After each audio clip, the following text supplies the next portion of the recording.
ప్రస్తుతం మనతో పాటు బుల్ల శివశంకర్ గారు ఉన్నారు, మాజీ జెడ్పీటీసీ, అలాగే బీసీ సంఘం నాయకుడు. చెప్పండి, ఈరోజు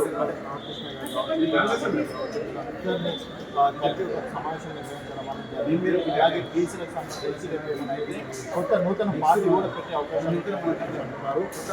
చాలా సందర్భాల్లో కూడా మీరు ఎన్నో సమావేశాలు నిర్వహించారు, బట్ ఇప్పుడు నిర్వహిస్తున్న సమావేశం ఖచ్చితంగా. నా పేరు బుల్లా శివశంకర్.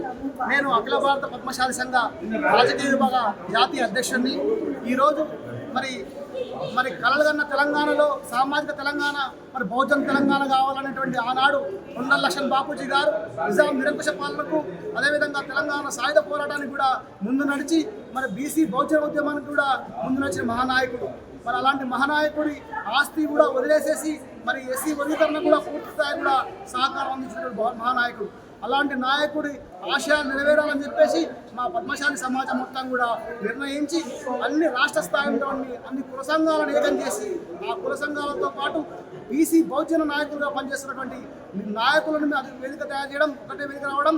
అదేవిధంగా బీజేపీ నుంచి కూడా మరి ఈట రాజేందర్ గారు, మరి కాంగ్రెస్ పార్టీ నుంచి తీర్మాన మరణ గారు, అదేవిధంగా బీసీ ఉద్యమ నాయకుడిగా పేరున్నటువంటి ఆర్ కృష్ణయ్య గారు, బీఆర్ఎస్ పార్టీ నుంచి నాయకత్వం వహిస్తున్నటువంటి శాసనమండలి సభ్యుడు ఎల్ రమణ గారు, ఇదే విధంగా చాలా మంది పెద్దలు కూడా రావడం జరిగింది. వాళ్ళందరి సమక్షంలో బీసీ కుల సంఘాలు ఒకటే చెప్పినాయి, రాబోయే రోజుల్లో కామారెడ్డిలో రిజర్వేషన్ చెప్పినట్టుగా మేమెంతో మాకంతా రిజర్వేషన్ అమలు కావాలి, 42% రిజర్వేషన్ ఖచ్చితంగా అమలు కావాలని చెప్పే విషయాన్ని కూడా ఘంటాపథంగా అందరూ కూడా తీర్మానం జరిగింది.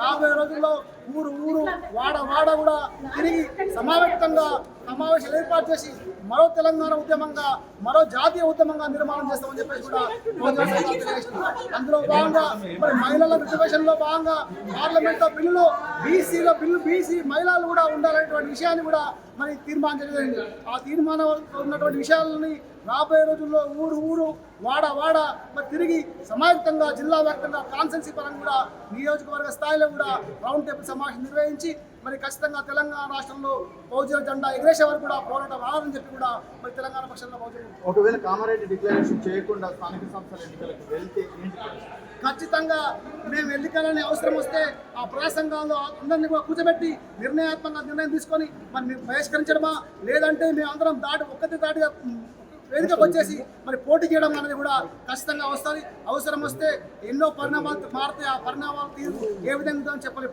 బీసీ సంఘాలకు అంత ఉందా? ఎందుకంటే ఇప్పుడు కాంగ్రెస్ పార్టీ బీసీ నాయకులు ఉన్నారు, బీజేపీలో ఉన్నారు, అలాగే ఇతర పార్టీలో కూడా ఉన్నారు.